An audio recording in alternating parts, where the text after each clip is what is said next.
କୁଟା ତବି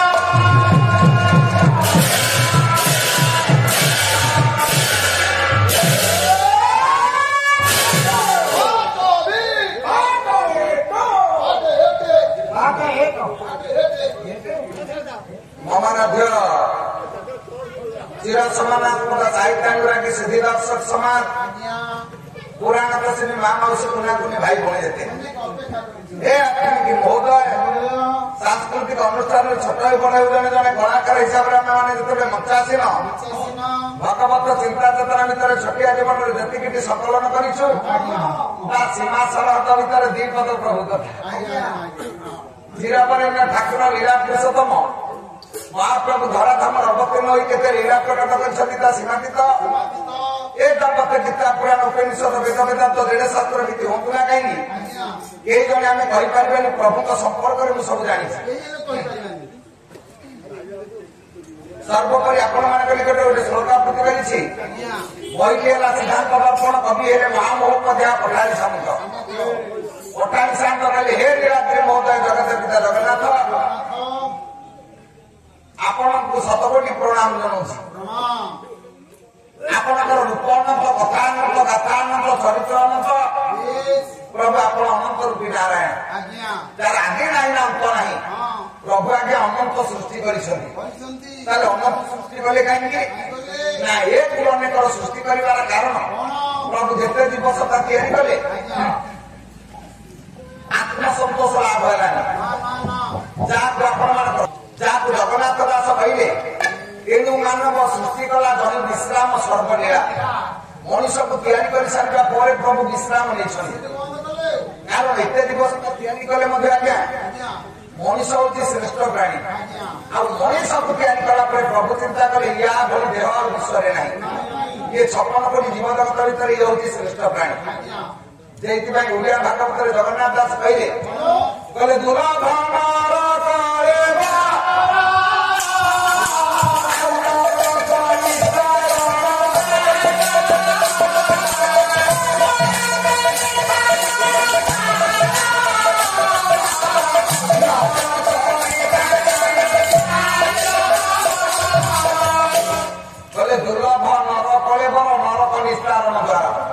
ये सुंदर देह प्रभु तैयारी कहीं ना नर्तकती उदाहरण होगा ये सुंदर मध्यम आड़ा सुंदर देह विश्व कार ना जहाँ संस्कृत भागवत व्यासरे पकड़े दुर्लभ मानव देह देहना क्षणभंगुर तथापि दुर्लभ मनिए वैकुंठे प्रिय दर्शन ताले विश्व सबुठ श्रेष्ठ प्राणी है मनीष क्षणभंगुर दुनिया भितर जो दुर्लभ देह पाई मनीष समस्त भर श्रेष्ठ प्राणी श्रेष्ठ प्राणी आगे है कहीं खाली देहटा सुंदर आगे आउ अधिका जिन दे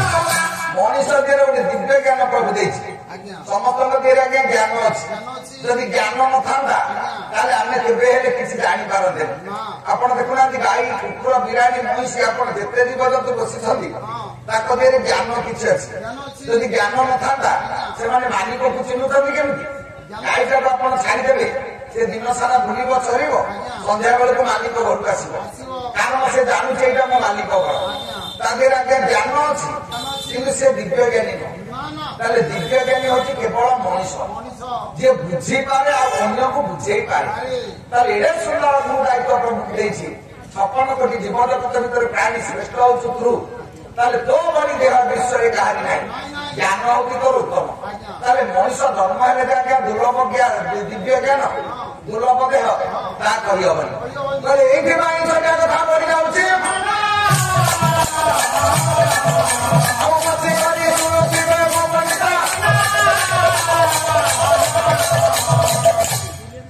मनीष जन्म है आज्ञा गोटे बर फल आप देखिए बरगछ तले पड़ी थब कि बरगछ तले गछ हबनी आज्ञा कहीं अनेक गुड़ी आवरण अच्छी ଆବରଣ ନଷ୍ଟ ନ ହେବା ପର୍ଯ୍ୟନ୍ତ ସେ କେବେ ବୀଜ ଅଙ୍କୁରିତ ହବନି। ତାହେଲେ ଆବରଣ ନଷ୍ଟ କରିବ କିଏ ସେ? ନା କାକ। କାକ ଯେତେବେଳେ ଭକ୍ଷଣ କରିବ, କାକ ଭକ୍ଷଣ କରି ମଳ ତ୍ୟାଗ କରିବ, ସେ ମଳରୁ ଆଜ୍ଞା ଗଛ ସୃଷ୍ଟି ହବ। ତାହେଲେ କାକ ଭକ୍ଷଣ ନ କଲା ପର୍ଯ୍ୟନ୍ତ ମଣିଷର ଏ ତ ବର ଗଛ ଯେମିତି ସୃଷ୍ଟି ହଉନି, ସେମିତି ମଣିଷ ହଉଛି ଗୋଟେ ବର ଫଳ। ଆକୁ ଭକ୍ଷଣ କରିବ କିଏ ସେ? ନା ସାଧୁ ରୂପୀ କାକ। ତେଣୁ ଜଗନ୍ନାଥ ଦାସ ଭାଗବତରେ କହିଲେ ସାଧୁ ସଂଘ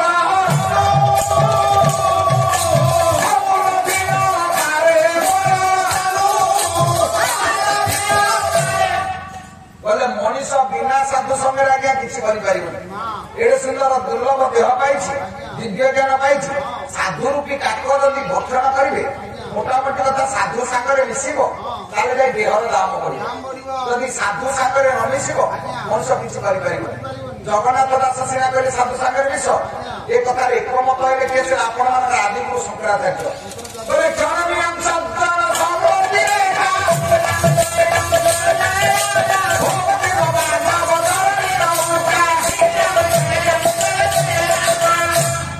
କହିଲେ ଜଣେ ହଉ, ଦଣ୍ଡେ ହଉ, ନିମିଷେ ହଉ, ଯିଏ ବାବାଜୀ ସାଙ୍ଗରେ ମିଶିବ ଦେହର ଦାମ ବଢିବ, ଜ୍ଞାନ ମଧ୍ୟ ବଢିବ।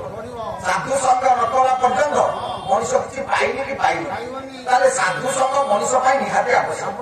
ତାହେଲେ ସେଇ କଥା ଆପଣମାନଙ୍କର ସନ୍ଥ ତୁଳସୀଦାସ ଗୋସ୍ୱାମୀ ରାମଚରିତ ମାନସରେ କହିଲେ ବାସ୍ତବିକ ସାଧୁ ସଂଘ ଦରକାର।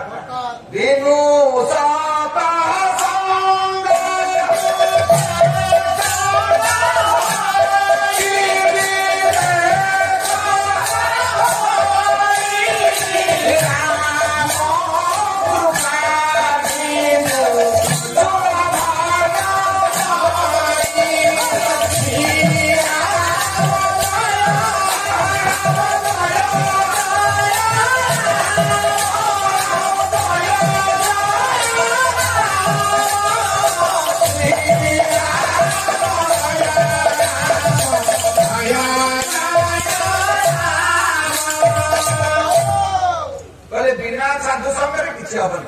ରାମଙ୍କ କୃପା ବିନୁ ଜୀବନର ଯେମିତି ଦୁର୍ଲଭତା କିଛି ନାହିଁ, ମଣିଷ ସୁଲଭ ପାଏନି, ସେମିତି ବିନା ସାଧୁ ସଂଘରେ ଏ ଜୀବନ ମୁଖ୍ୟ ପଦ ନାହିଁ, କିଏ ମୁଖ୍ୟ ହେଇପାରିବ ନାହିଁ।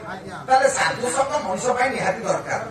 ଏଠି 3 ଜଣ ବାବାଜୀ କହିଲେ ସାଧୁ ସଂଘ ଦରକାର, କିନ୍ତୁ ଆଉ ଜଣେ ବାବାଜୀ ଆପଣ ମାନଙ୍କର କାଳିଆ ପିଲା ବାଳିଆ ବାଇଆ ବାବା ବାଇଆ ଗୀତାରେ କହିଲେ ସାଧୁ ସଂଘ ବୋଲି ଉତ୍ତମ ଲୋକମାନେ କହନ୍ତି, କିନ୍ତୁ ସେଥିରେ ଲାଭ କିଛି ନାହିଁ। କାରଣ ସାଧୁ ସଂଘ ବୋଲି ଉତ୍ତମ ଲୋକମାନେ କହନ୍ତି,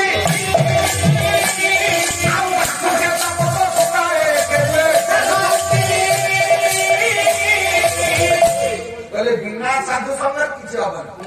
ଆଖୁ କ୍ଷେତ ଭିତରେ ପୋକଶୁଙ୍ଗା ଗୋଟେ ଗଛ ହଉଛି, ଆପଣ ଦେଖିବେ ପୋକଶୁଙ୍ଗା ଏ ଆଖୁ ସାଙ୍ଗରେ ବର୍ଷେ ରହି ଆଖୁ ଯେତିକି ଉଚ୍ଚା, ପୋକଶୁଙ୍ଗା ଆଜ୍ଞା ସେତିକି ଉଚ୍ଚା।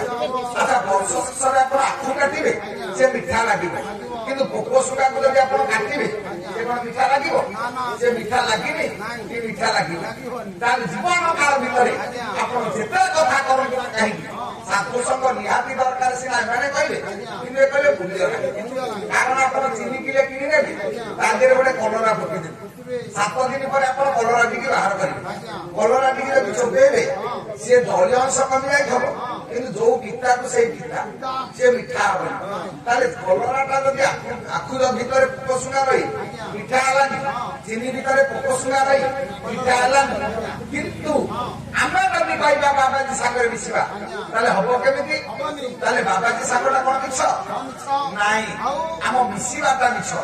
ଯୋଉ କଥା କହିଦେଲେ ଆପଣ ମାନଙ୍କର ସନ୍ଥ କବି ତୁଳସୀଦାସ ସିଏ କହିଲେ ରାମଚରିତ ମାନସରେ, କହିଲେ ମିଶିବାଟା ଭୁଲ, ବାବାଜୀ ସାଙ୍ଗଟା ଭୁଲ। କାରଣ ଭବାନୀ ଶଙ୍କର ଶ୍ରଦ୍ଧା ବିଶ୍ୱାସ ରୂପୀଣ ବସନ୍ତି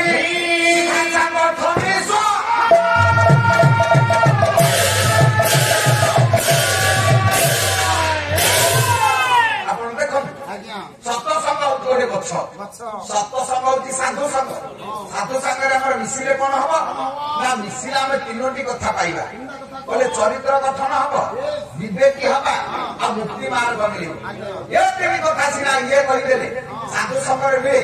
ସାଧୁ ସଂଘ ଇଏ କହିଲେ ସନ୍ଥ ତୁଳସୀଦାସ ଗୋସ୍ୱାମୀ କହିଲେ ଗୋଟେ ଗଛ, ତାହେଲେ ସାଧୁ ସଂଘ ରୂପକ ଗଛର ପାଖୁଡା ଆଜ୍ଞା କେମିତିଟା ନା ଗଛରେ ଯେମିତି ପାଖୁଡା ଥାଏ, ଏ ସାଧୁ ସଂଘ ରୂପକ ସତସଂଘ ରୂପକ ଗଛର ହେଉଛି ଦୁଇଟି ପାଖୁଡା।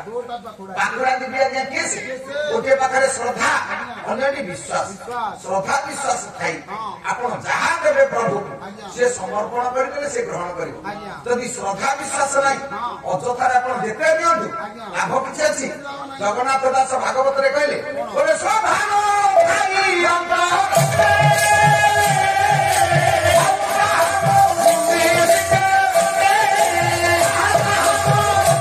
ଶ୍ରଦ୍ଧା ବିଶ୍ୱାସ ଯଦି ନାହିଁ ପ୍ରଭୁ କହିଲେ ତାକୁ ମୁଁ ଗ୍ରହଣ କରିବି। ସେଦିନ ଦୁର୍ଯ୍ୟୋଧନ ଅତିଥି ହେବା ପାଇଁ ନିମନ୍ତ୍ରଣ ଦେଇଛି ଭଗବାନ କୃଷ୍ଣ। ବାସୁଦେବ ବାଟରେ ଆସିଲା ବେଳେ ଅନ୍ତର୍ଯାମୀ ନାରାୟଣ ଟିକେ ରହିଗଲେ ଆପଣ ମାନଙ୍କର ବିଦୁର ଘର। ବିଦୁରର ସ୍ତ୍ରୀ ଶାଗ ପଖାଳ ଟିକେ ଧୋଇଦେଲା, ପ୍ରଭୁ ଆନନ୍ଦରେ ଖାଇଦେଲେ। ଶାଗ ପଖାଳ ଖାଇ ଘରକୁ ଆସିଲା ବେଳେ ମାନବୋନ୍ଦ କହିଲା କିଏ ଅଛରେ? ଆସିଲେନି ବାସୁଦେବ, ତାଙ୍କ ପାଇଁ କିଛି ଯୋଗାଡ଼ କର। କହିଲେ କିଛି ଦରକାର ନାହିଁ, ମୁଁ ଖାଇସାରିଲି। ବାଟରେ କୋଉଠି ଆପଣ କଣ ଖାଇବେ? ନା ମୁଁ ବିଦୁର ଘରେ ପଖାଳ ଭାତ ମୁଠାଏ ଶାଗ ଟିକେ ଦେଇଦେଲା ଖାଇଲେ। କହିଲେ ପ୍ରଭୁ କୋଉ ଘରେ ଖାଇଲେନି? ନବଶାଳୀ ଅନ୍ନ ତିଆରି ହେଇଛି, ତା ଘରେ ବାଟରେ କାହିଁକି ଶାଗ ପଖାଳ ଖାଇଲେ? ତାହେଲେ ଏଠି ନବଶାଳୀ ଅନ୍ନ ନ ଖାଇ ଶାଗ ପଖାଳ ଖାଇବାର କାରଣ ଯୋଉଠି ଶ୍ରଦ୍ଧା ବିଶ୍ୱାସ ଅଛି ପ୍ରଭୁ ସେଇଠି ଅଛି। ଯଦି ଶ୍ରଦ୍ଧା ବିଶ୍ୱାସ ନାହିଁ ପ୍ରଭୁକୁ ଆପଣ ଯେତେ ଦିଅନ୍ତୁ ନା କାହିଁକି ସେଥିରେ ଲାଭ ନାହିଁ, କି ସିଏ ଗ୍ରହଣ କରିବେ। ଅହଙ୍କାର ଯୋଉଠି ଆସିବ ପ୍ରଭୁ ଗ୍ରହଣ କରିବେ। ତତ୍କାଳୀନ ଅବସ୍ଥାରେ ଜଣେ ମହାଜନ ଯାଇ ପହଞ୍ଚିଲେ ପୁରୀରେ। ପୁରୀରେ ପହଞ୍ଚିଲା ପରେ ବଡ ପଣ୍ଡାକୁ କହିଲେ ବଡ ପଣ୍ଡା ମୁଁ 10,000 ଟଙ୍କାର ଭୋଗ ଲଗେଇବି ପ୍ରଭୁ ପାଖରେ। ତତ୍କାଳୀନ ଅବସ୍ଥାରେ ଆଜ୍ଞା ଭୋଗ 10,000 ଟଙ୍କା ପ୍ରଭୁର ହବନି। ବଡ ପଣ୍ଡା ଚିନ୍ତାରେ ଶୋଇଲେ କହିଲେ ପ୍ରଭୁ ଏ ମହାଜନ ପାଖରେ ତ ମାନ କଣ କମିଯିବ? ପ୍ରଭୁ ସ୍ୱପ୍ନାଦେଶ କଲେ, କହିଲେ ବଡ ପଣ୍ଡାକୁ କହିବୁ 60 କୋଟି ଭୋଗ ଖାଉଛି, ଏତେ ଶୁଖିଲି ଏତେ ସପୁଣି ଭୋଗ, ଆଉ ମୁଁ ଖାଇବି କଣ? ତାକୁ କହିବୁ ଖାଲି ପାନ ଖଣ୍ଡିଏ ମତେ ଦବ। ସେଇଠି ଆସିଲେ ବଡ ପଣ୍ଡା କହିଲେ ମହାଜନ ପ୍ରଭୁ ଖାଇଛନ୍ତି, ପାନ ଖଣ୍ଡିଏ ଖାଇବେ। ଆଚ୍ଛା କେମିତି ପାନ ଖାଇବେ? କହିଲେ ସେ କହିଛି ତ ପ୍ରଭୁ ଖାଇବ ସାଧା ପାନ ଟିକେ, ଗଜମତି ପାନ। ଠିକ ଅଛି, ଗଜମତି ପାନ କଣ ନା ହାତୀ ମୁଣ୍ଡରେ ଅଛି ମୁକ୍ତା, ସେ ମୁକ୍ତା ଆସିବ ପାନ ଦିହରେ ଲାଗିବ, ଜଗା ଖାଇବ। ବଡ ପଣ୍ଡାକୁ କହିଦେଲେ ମହାଜନ ତଥାପି ଅହଙ୍କାର ଅଛି, ବୁଝିପାରିଲେନି। ତାହେଲେ ହାତୀରେ ମାରିଦବା, କିଣି ଆଣି ତା ଦେହରେ ମୁକ୍ତା ଲଗେଇବା। କହିଲେ ସବୁ ହାତୀ ମୁଣ୍ଡରେ ମୁକ୍ତା ନାହିଁ। ଆପଣ ଦେଖନ୍ତୁ ସବୁ ମୃଗ ନାଭିରେ କସ୍ତୁରୀ ହବନି, ସବୁ ଶାଳଗ୍ରାମ ପୂଜା ପାଇବେନି, ସବୁ ତୁଳସୀ ଗଛ ମନ୍ଦିରକୁ ଯିବନି, ସବୁ ଫୁଲ ମାଳ ହବନି। ଏଇଠି କହିଦେଲେ କହିଲେ ସବୁ ହାତୀ ମୁଣ୍ଡରେ ନାହିଁ ମୁକ୍ତା। 10ଟା ହାତୀ ଭିତରୁ ଗୋଟାଏ ହାତୀ ମୁଣ୍ଡରେ ଅଛି। କହିଲେ ତାର 10ଟା ହାତୀ ମାରିଦବା। କହିଲେ 10ଟା ଭିତରେ କଣ ଥବ ବୋଲି ମାରି ଅଛି? ସେ 10ରୁ ଯଦି ନ ବାହାରିବ ଆଉ 10ଟା ମରା ହବ। ମହାଜନ ଦେଖିଲେ କହିଲେ ଏତେ ପଇସା ଆଣିବି କୋଉଠୁ? ଲମ୍ବା ହେଇ ଗରୁଡ ଖମ୍ବ ପଛପଟେ ଶୋଇ ପଡିଲେ। କହିଲେ ପ୍ରଭୁ ତତେ ପାନ ଖଣ୍ଡେ ଦେବାକୁ ମଧ୍ୟ ମୋ ପାଖରେ ପଇସା। ତାହେଲେ ଯୋଉଠି ଆପଣ ଦେଖନ୍ତୁ ଅହଙ୍କାର ନେଇଥିବେ ମୁଁ ସବୁ କରିଦେବି, କିଛି ହବନି ଆଜ୍ଞା। କାହିଁକି? ସଂସାର ଭିତରେ ଅହଙ୍କାର ମଣିଷକୁ ଉଚ୍ଚକୁ ନେଇନି, ନିଚକୁ ନେଇଯାଏ। ସଂସାରରେ ଯୋଡିଏ କଥା ଆଜ୍ଞା। ଯୋଡିଏ କଥା କଣ?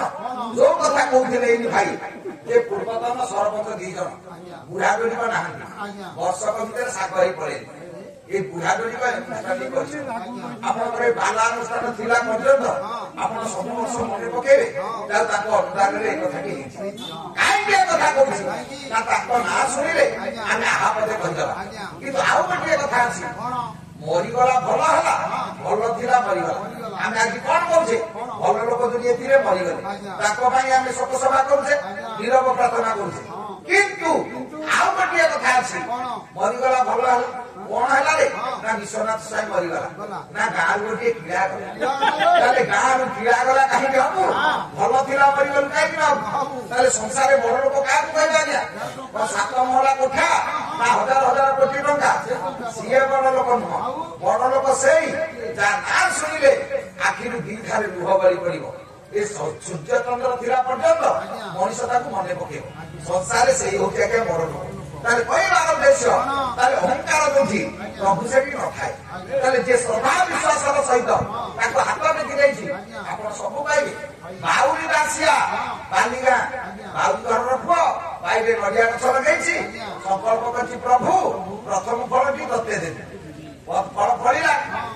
ସିନା ରଖିଛି ପୁରୀ ଯିବାକୁ ପଇସା ନାହିଁ। ରଥଯାତ୍ରା ଦେଖି ଯାଇପାରୁନି। ଦଳ ଦଳ ଏଇ ନନା ଚାଲିଛନ୍ତି। କହିଲେ ନନା କୁଆଡେ ନା ପୁରୀ। ନାଇଁ ନଡିଆଟା ନବ ମୁଁ ଜଗାକୁ ଦେଇଦବ। ଠିକ ଅଛି। ବ୍ରାହ୍ମଣ ଚିନ୍ତା କରି ଇଏ କହୁଛି ଆମେ ନେଇଯିବା ସତେ କହୁଛି ନବ। ଇଏ ନଡିଆ ଟିକେ ନେଲେ ରଥଯାତ୍ରା ଦେଖିଲେ ପ୍ରଭୁଙ୍କୁ ଦର୍ଶନ କଲେ। ବଡଦାଣ୍ଡରେ ଛିଡା ହେଇଛି ରଥ। କହିଲେ ଜଗା ଆମ ଗାଁ ଭାଉରୀ ଦାସିଆ ନଡିଆଟେ ଦେଇଛି ନବୁ ନିଏ ନହେଲେ ସେ କହିଛି ଫେରେଇ ନବୁ ଆମେ। ହାତ ଆଖି ବନ୍ଦ କରି ଫେରିଲା ବେଳକୁ ଲକ୍ଷ ଲକ୍ଷ ଭକ୍ତ ଉପରେ ହାତ ଲମ୍ବି ଆସିଲା ନଡିଆଟା ନେଇଗଲା। ଜଗା ପାଖରେ ନଡିଆ। ବ୍ରାହ୍ମଣ ହାତ ଯୋଡ଼ିଲେ କହିଲେ ପ୍ରଭୁ ବ୍ରାହ୍ମଣ ନଡିଆ ଭଲ ଲାଗିଲାନି ଏ ବାଉରୀ ନଡିଆ ତତେ କାହିଁକି ଭଲ ଲାଗିଲା?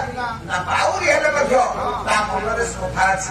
ଆପଣ ଦେଖୁନାହାନ୍ତି ବାଉରୀ ଦାସିଆଠୁ ଖାଇଲା ନଡିଆ, ସବରୀ କୋଳରେ ବସି ଖାଇଲା ଫଳ, ଶ୍ରୀଆ ଚଣ୍ଡାଳୁଣୀ ଘରକୁ ଗଲେ ମା ଲକ୍ଷ୍ମୀ ଠାକୁରାଣୀ।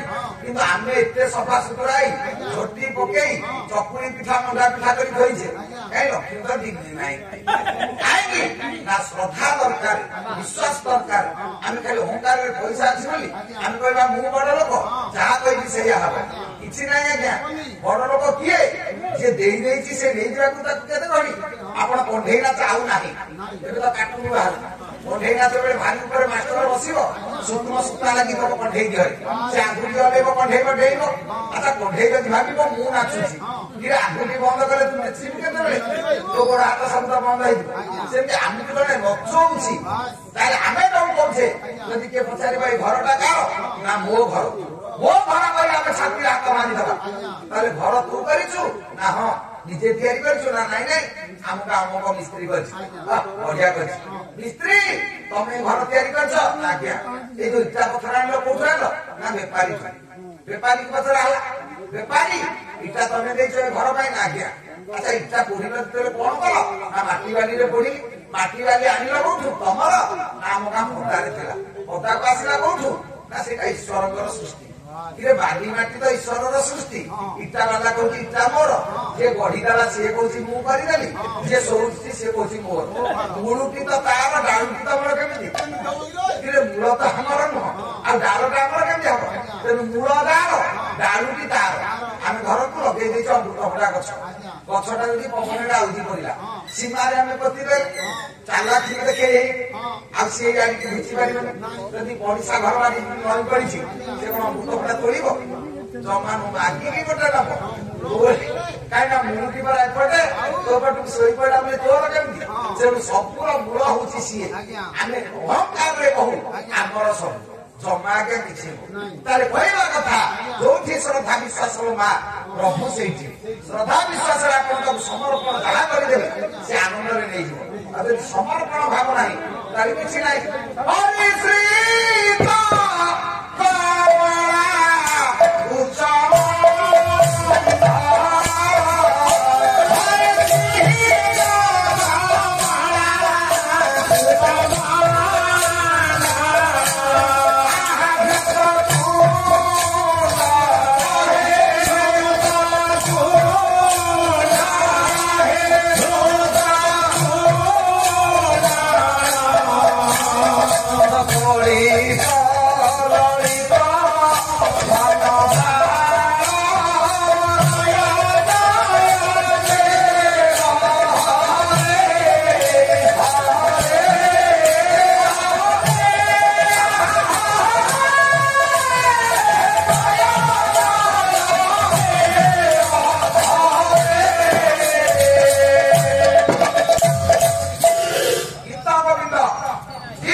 ଯଦି ଗୀତ ଗୋବିନ୍ଦ ମା ପଢା ହେଇନଥିବ ପ୍ରଭୁକୁ ନିଦ ଲାଗିବନି। କାହିଁକି? ସେ ନା ଏଡ଼େ ମା ଠାକୁର, ସେ ଭାରି ସଉକିଆ, ତା ଇଚ୍ଛା ସେ ଯାହା କରିବ। ଆଉ ଯିଏ ମାଲିକ ତା ମନ ଯାହା ସେ କରିବ। ଗୀତ ଗୋବିନ୍ଦ ପଢା ମାନେ ନିଦ ହବନି। ଗୀତ ଗୋବିନ୍ଦ ପ୍ରିୟ ଠାକୁର। ଗୋଟିଏ କୁଷ୍ଠ ରୋଗୀ ମନ୍ଦିର ବାହାରେ ବସିଛି, ଗୀତ ଗୋବିନ୍ଦ ଗୁଣଗୁଣ ହେଇଯାଉଛି। ପ୍ରଭୁ ଏଡ଼େ ଗୀତ ଗୋବିନ୍ଦ ପ୍ରିୟ ସେ ଆଉ ସହିପାରିଲେନି। ଆପଣ ସାଧାରଣ କଥା ଦେଖୁନାହାନ୍ତି, ପାନ ତିଆରି ଦିଏ କି ଯେ ଗୁଣ୍ଡି ଟିକେ ଖାଉଛି, ଯଦି ତା ପାଖରେ ଗୁଣ୍ଡି ନାହିଁ ଆପଣ ଦେଖିବେ, ଯଦି ଦେଖିବ ସେ ତାକୁ ଲାଗୁଛି ପାଲା ଦେଖୁଛି କୁଆଡେ ଯାଇପାରିଲେନି, ସେ ଏପଟେ ବସିଥବ, ସେପଟ ଚେୟାରରେ ଯଦି କିଏ ସେ ଝାଡ଼ିଲା କିଏ ବାହାରେ ଛାଡ଼ି ତା ପାଖକୁ ଯିବ, ଭାଇ ଥଣ୍ଡା ପାଗ ଟିକେ ଦବ, କାହିଁକିନା ଯିଏ ତା ପ୍ରିୟ ସେ ହାତ ପକେଇବ। এইটা হচ্ছে স্বভাব। তেমন গীত কবিলা প্রিয় জগন্নাথ সে কলে কিଏ কোଠୁ ବୋଲିଲା ଇଏ ସହିପାରିଲେନି ଯାଇ ପହଞ୍ଚିଲେ ଭିତରେ ଦେଖିଲେ କୁଷ୍ଠ ରୋଗୀ ବୋଲୁଛି ଯେ ମନ୍ଦିର ପଟକୁ ମୁହଁ କରିବି ଆମେ ସିନା ଆସିବା କାର୍ତ୍ତିକେଶ୍ୱରଙ୍କୁ ତାଙ୍କୁ ଅନେଇ ନମସ୍କାର କରିବା ତାଙ୍କୁ ପଛ କରିକି ଆମେ କିଛି ସ୍ୱରକୁ ନମସ୍କାର କରିବା ଏଇଟା କଣ ବିଧାନ? କିନ୍ତୁ କୁଷ୍ଠ ରୋଗୀ ଅଭିମାନରେ ତାକୁ ପଛ କରି ସିଆଡେ ଗାଉଛି କାହିଁକି? ଇଏ ମତେ କୋଉ ସୁଖ ଦେଇଛି ଯେ ତାକୁ ଅନେଇନି ତୁ ଦେଇଥାନ୍ତୁ ଯଦି ମୁଁ ତତେ କହିଥାନ୍ତି ତୁ ତ ଦେଇନି ଆଉ ମୁଁ ତତେ କାହିଁ କହିବି? ଯିଏ ଭୋଜି ଖାଇଛି ସେ ସିନା ସକାଳୁ ହଣ୍ଡା ମାଜିବାକୁ ଡାକିଲେ ଯିବ ଯିଏ ଭୋଜି ଖାଇନଥିବ ତାକୁ କହିବ ଆଜି ହଣ୍ଡା ମାଜିବା ନା ବାହାରି କହିବୁ ଯେ ତୁ ତ ମତେ ଦେଇନି ମୁଁ ତତେ କାହିଁକି ଡାକିବି? ତାହେଲେ ଓଲଟା ପଟକୁ ମୁହଁ କରୁଛି। ପ୍ରଭୁ କହିଲେ କିଏ ରେ ତୁ? ମତେ ଭଲ ଲାଗୁଛି ଗୀତ ଗୋବିନ୍ଦ ମୋ ପଟକୁ ଟିକେ ଚାହୁଁନି ନା କାହିଁକି? ମତେ ଯାହା ଭଲ ଲାଗୁଛି ତୁ କଣ ଦେଇଛୁ କି? ତୋ ମନ ହଉଛି ଯଦି ତୁ ବୁଲି ପଡୁନୁ ମନ୍ଦିରଟା ଆଜ୍ଞା ବୁଲିଗଲା କୁଷ୍ଠ ରୋଗୀ ଯୋଉଠି ସେଇଠି ବସି କାହିଁକି ନା ଭାବଗ୍ରାହୀ ଠାକୁର ସିଏ। ଆପଣ ଯୋଉଠି ଯେମିତି ଯୋଉ ଅବସ୍ଥାରେ ଡାକନ୍ତୁ ସେ ଡାକ ଶୁଣିବ ନିଶ୍ଚିତ ଭାବରେ ଅଚ୍ୟୁତାନନ୍ଦଙ୍କ ଭାଷାରେ କରିଛି ଗୁହାରି ତାକୁ ଶୁଣିଲେ ଶୁଣିବ କରିଛି ତାହାକୁ ଦୁଃଖ ବୁଝିଲେ ବୁଝିବ। ଜଣେ ଆଜ୍ଞା ଦୁଃଖ ଆରେ ତାକୁ ଦୁଃଖ କହନ୍ତୁ ସେ ଦୁଃଖ ବୁଝିବ।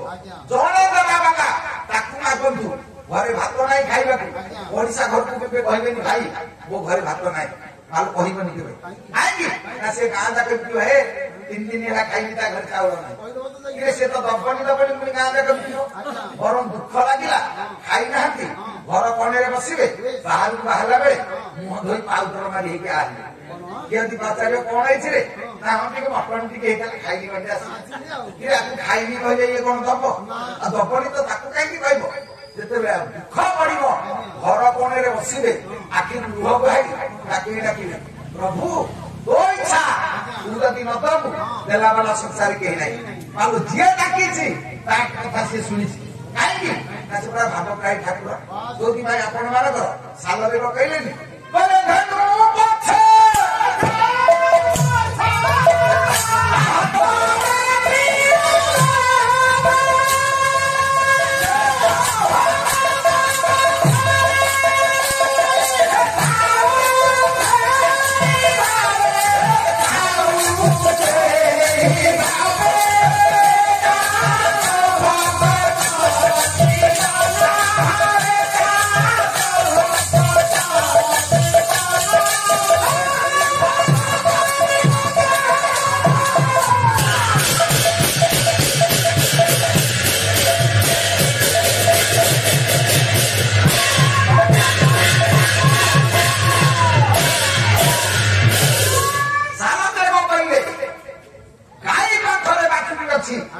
ମା ଯୁଆଡେ ଯିବ ବାଛୁରୀ ତା ପାଖ ପଛେ ପଛେ ଯିବ କାହିଁକି ଆଜ୍ଞା ଯେ ସ୍ୱାର୍ଥ ଅଛି ବୋଲି ନା। ସ୍ୱାର୍ଥ ନଥିଲେ କିଏ ପଚାରିବେ? ଯୋଉଠି ସ୍ୱାର୍ଥ ସେଇଠି ଆଜ୍ଞା ଭିଡ଼। ଆମେ ପାଲା ବୁଲିବାକୁ ଆସିଛୁ 4 ଦିନର ବନ୍ଧୁ ଆପଣ ମାନେ ଚା ଦେବେ ଜଳଖିଆ ଦେବେ ତଥାପି ଆସୁ ଆସୁ ଭାଇ ଆମ ପଛେ ଲାଗିଛୁ କଣ ଆଜ୍ଞା ଦରକାର ସବୁ ସରିଲା ପରେ ମଧ୍ୟ ଆଜ୍ଞା କଣ ଛାଡିଗଲି କି କହିଲେ ଆଜି ପାଲା ସରୁ କାନ୍ଦିକି ଦେଖିବା କାହିଁକି ଆମେ ପାଲା ବୋଲିବୁ ବୋଲି ଆପଣ ମାନେ ଦଉଛନ୍ତି। ଆଚ୍ଛା ପାଲା ଯୋଉଦିନ ସରିବ ଆମେ ଯଦି କହିବା ଆଜ୍ଞା ବଢିଆ ଛକ କରାହେଇଛି ଆଉ ରହିବାକୁ ଭଲ ହଉଛି ଖାଇବା ଭଲ ହଉଛି ଆମେ ଆଉ ଯୋଡେ ଦିନ ରହିବୁ ଆପଣ ହଁ କରିବେ? ଆପଣ କହିଲେ ନାଇଁ ଆମକୁ ବେଳ ନାହିଁ କଣ କରିବୁ? ଯୋଉଠି ଅଭିନୟ ଭାଇବାକୁ ଅଭିନୟ ତାହେଲେ ମା ପାଖରେ ତନ ଭାଣ୍ଡରେ କ୍ଷୀର ଅଛି ବୋଲି ଛୁଆ ପଛେ ପଛେ ବୁଲୁଛି। ଡଙ୍ଗାରେ ଦେଖିବେ ପାଣି ଯଦି ନଦୀରେ ଅଛି ଆପଣ ଡଙ୍ଗା ଖୋଜିବେ ଯଦି ବ୍ରିଜ ହେଇଗଲା ତାହେଲେ ଡଙ୍ଗା କିଏ ଖୋଜିବ? ତେଣୁ ଯୋଉଠି ଆପଣ ଦେଖିବେ ଶ୍ରଦ୍ଧା ବିଶ୍ୱାସ ଅଛି ଭକ୍ତିରେ ଆପଣ ଡାକିଦେବେ ପ୍ରଭୁ ଆପଣ ଶୁଣିବ ନା। ଗୌର ଭଣ୍ଡର ବୋହୂଟିଏ ଦହି ନେଇକି ବିକିବାକୁ ଦହି ବିକିଲେ ଖାଇବ ପଇସା ଯାହା ରୋଜଗାର କରିବ ପରିବାର ପୋଷିବ। ପ୍ରତ୍ୟେକ ମଣିଷ କିଛି ନା କିଛି କର୍ମ କରେ କେବଳ ଉଦର ପୋଷିବା ପାଇଁ। ସେଦିନ ସନ୍ଧ୍ୟା ହେଇଯିବ ଦହି ବିକା ସରୁନି ଶାଶୁ ବନ୍ଦନା ପୁରାତନ କାଳରେ ଆପଣ ଦେଖିବେ ବୋହୂ ମାନେ ଶାଶୁକୁ ପାଣି ହେଇଯାଉଛି ଦେଖିବେ ସେ ଦେଖିବେ ଯଦି ଶାଶୁ ଆସିଲାଣି ଇଏ ସାଇଡ ହେଇ ବସି ପଡିବ। ଏବେ ସିନା ଯୁଗ ବଦଳିଗଲା ଯେତେବେଳେ ବାହାଘରଟି ହବା ପୂର୍ବରୁ ଝିଅ ମା ମାସେ ଆଗରୁ କାନ୍ଦୁଥିଲା ପ୍ରଭୁ ପର ଘରକୁ ମୋ ଝିଅଟି ଯିବ କେମିତି ଚଳିବ ତୁ ସାହା ଭରସା।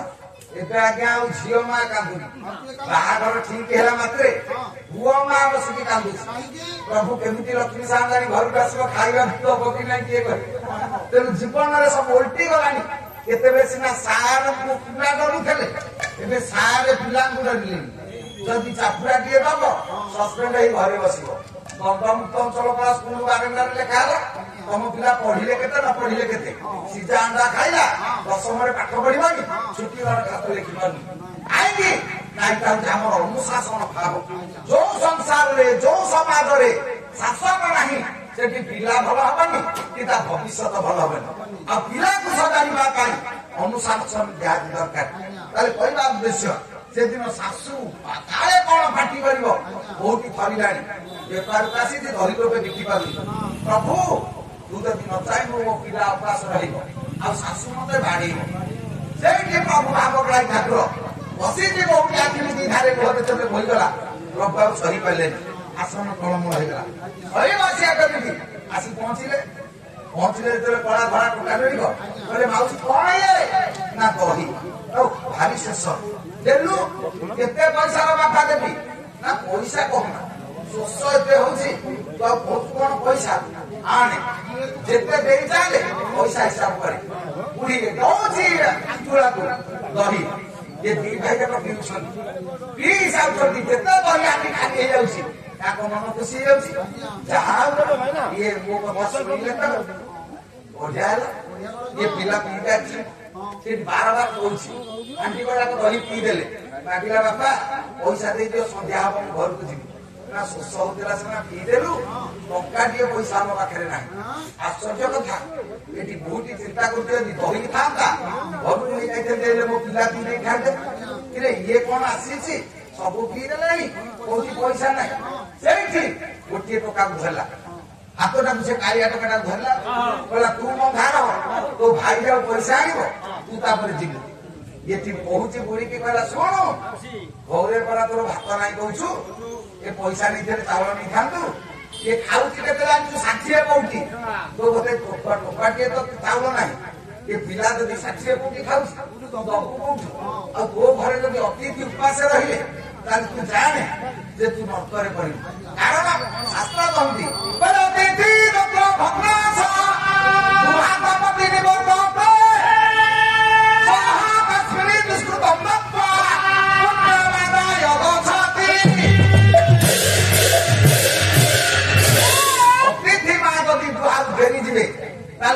नर्करे पड़े कहीं शास्त्र नियम आप देखो घरे आप जुआई जदि आसी पहुंचला जुआई जदि शशुर थे खाईदेला 10टी ब्राह्मण भोजन देले जेतिकी पुण्य हम जुआई खाईदेले थे से पुण्य भणजाटी मामू घरे आसी पहुंचब जदि मुठिए खाईदेला मामू घरे 100टी ब्राह्मण खाइले जेतिकी पुण्य हम भणजा खाईदेला क्या से पुण्य हम आ 1000 ब्राह्मण खाइले जेतिकी पुण्य जदि असमय केसर द्वारा आसी मागिले माँ कौन अच्छी कौन मिलू अतिथि सेवा जब आप कले बड़ा पुण्य संसार के ना जो अतिथि खाଇବା हजार ब्राह्मण भोजन दवा से अतिथि होती बड़ कारण अतिथि होती विष्णु रेव विष्णु प्रतिमा होती अतिथि आप अतिथि सेवा के छाड़े जीवन यहाँ गोटे बड़ संकल्प कि आज समाज मनीष अतिथि के पचारे किए से दुखी दरिद्र को कहीं दिखती जे खाइबा जार अच्छी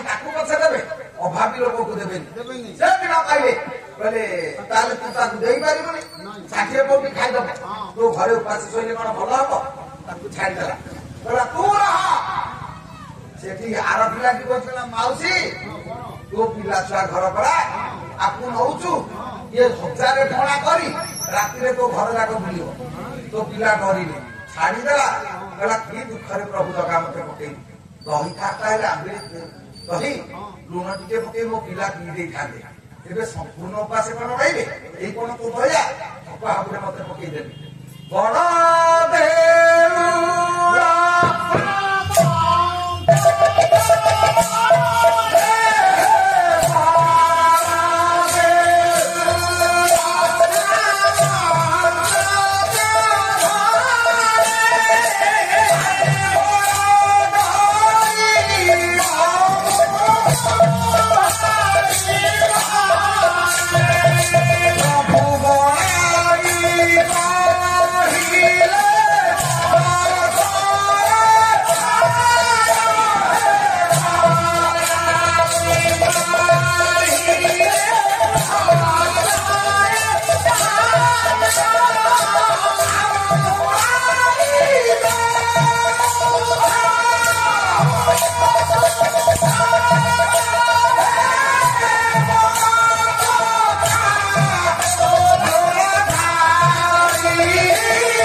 ସାମନ୍ତ ଅନନ୍ତ କୋଟି ଦଣ୍ଡପତ ପକେଇ କରୁଣ କାହାଣୀ ଜଣେଇଛି ସେଦିନ କୋଉଠି ପ୍ରଭୁ ମୋ ପିଲା କଣ ଉପାସ ରହିବେ ପ୍ରଭୁ ଦେଖୁଛନ୍ତି କାନ୍ଦୁଛି ବହୁଟି ରତ୍ନମୁଦି ହାତରୁ କାଢିଦେଲେ କହିଲେ ମାଉସୀ ଭୟ କରୁଛୁ କାହିଁକି ଆମ ପାଖରେ ସିନା ପଇସା ନାହିଁ ଏ ମୁଦିଟା ରଖିଥା ଏପଟେ ଆସିବେ ଗଜପତି ଏ ମୁଦିଟା ତାକୁ ଦେଇଦବୁ ପଇସା ଯାଇ ବସିଛି ଗଜପତି ମହାରାଜ ଆସିଲେ ହାତ ଦେଖେଇଦେଲା ମହାରାଜ 7 କୋଟି ପ୍ରଣାମ ଏପଟେ ଯୋଉ ପିଲା ଯାଉଥିଲେ ଏ ମୁଦିଟା ଦେଇଛନ୍ତି କହିଲେ ଗଜପତି ପଛରେ ଆସୁଛନ୍ତି ବହି ଖାଇଛନ୍ତି ଆଉ ତାଙ୍କଠୁ ପଇସା ନେଇକି ମୁଦି ତାକୁ ଦେଇଦବୁ ଗଜପତି ମହାରାଜ କହିଲେ ଇଏ ମୁଦି ଆଣିଲା କୋଉଠୁ କାଳିଆ ଗୋରା ଟୋକା କିଏ ସେ ମୁଦିଟା ଧରିଦେଲେ ଯେତେବେଳେ ଗଜପତି ଦେଖିଲେ କହିଲେ ବା ମାଣିକା ତତେ 7 କୋଟି ଦଣ୍ଡବତ ପାଦ ଟିକେ ଦେଖେଇଲୁ ପାଦ ତଳେ ମଥାନତ ପ୍ରଣାମ ଜଣେଇଦେବି ମୁଁ ହଉଛି ପୁରୀ ଗଜପତି ଲକ୍ଷ ରାଜାର ମୌରମଣି ଚଳନ୍ତି ପ୍ରତିମା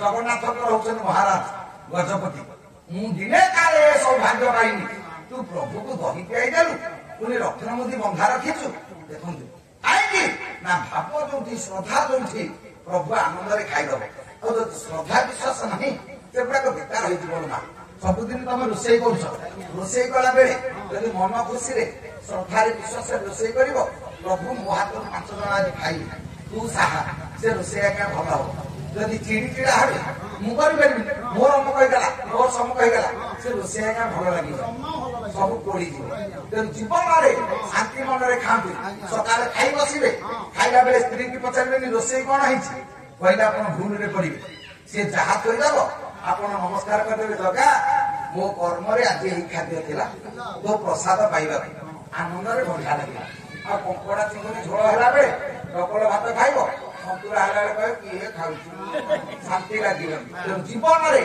ଶାଗ ପଖାଳକୁ ଯେତିକି ଶାନ୍ତି କଙ୍କଡା ଚିଙ୍ଗୁଡି ମଟନ ମିଳୁ ସେତିକି ଶାନ୍ତି ଯଦି ଅଳ୍ପ ଖାଇଲା ବେଳେ ଶାନ୍ତି ହେବେ ପ୍ରଭୁଙ୍କର କରୁଣା ବାଳି ଧରିବ କହିବେ ଯାହା ହଉ ପବିତ୍ର ମନରେ ଖାଉଛି ସେଇଟା ହଉଛି ବିଶ୍ୱର କଲ୍ୟାଣାର୍ଥେ ପ୍ରଭୁଙ୍କୁ ଯଦି ଆପଣ ହାତ ଧରିଦେବେ ଶ୍ରଦ୍ଧା ବିଶ୍ୱାସ ଥାଇ ତାହେଲେ ଜୀବନରେ ସବୁ ଅଛି ଆଉ ଶ୍ରଦ୍ଧା ବିଶ୍ୱାସ ନଥାଇ ଆପଣ ଯେତେ କଥା କରନ୍ତୁ ସେଗୁଡା ସବୁ ବେକାର ହେଇଯିବ ତେଣୁ କହିଲେ ଶ୍ରଦ୍ଧା ନଥାଇ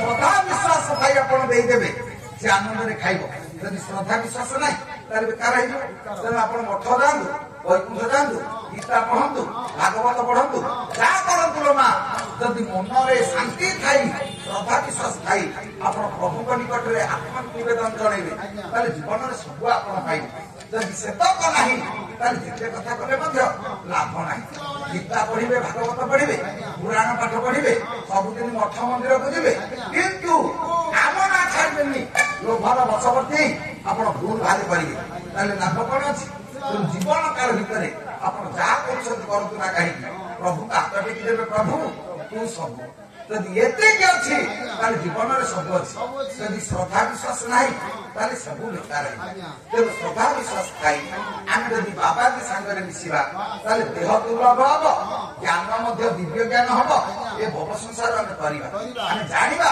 ଯେ ମଣିଷ ଆସିଛି କାହିଁକି ତା କର୍ମ କଣ ମଣିଷ ଆସିନି ମଣ୍ଡେ ଖାଇ ବଞ୍ଚିବ ଧନ ରୋଜଗାର କରିବ ରାଧାନାଥ ସେଇଥିପାଇଁ କହିଲେ କହିଲେ କାକ କୁକୁର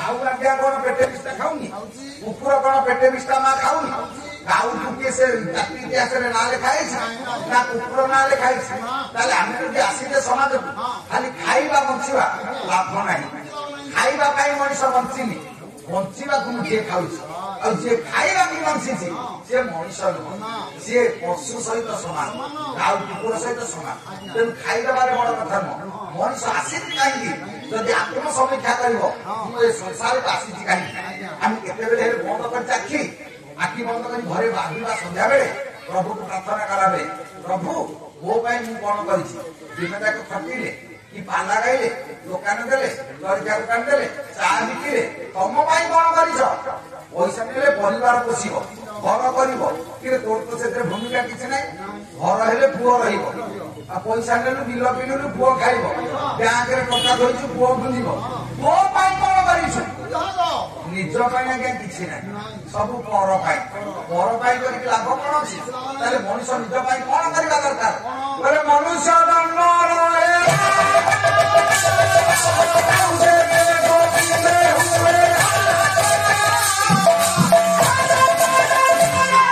ମଣିଷ ଜନ୍ମର ଗୋଟିଏ ଲାଭ ଆଜ୍ଞା, ଯଦି ଗୋବିନ୍ଦ ସାଙ୍ଗରେ ଭାବ ଅଛି ତାହେଲେ ମଣିଷ ଜନ୍ମରେ ଲାଭ ଅଛି।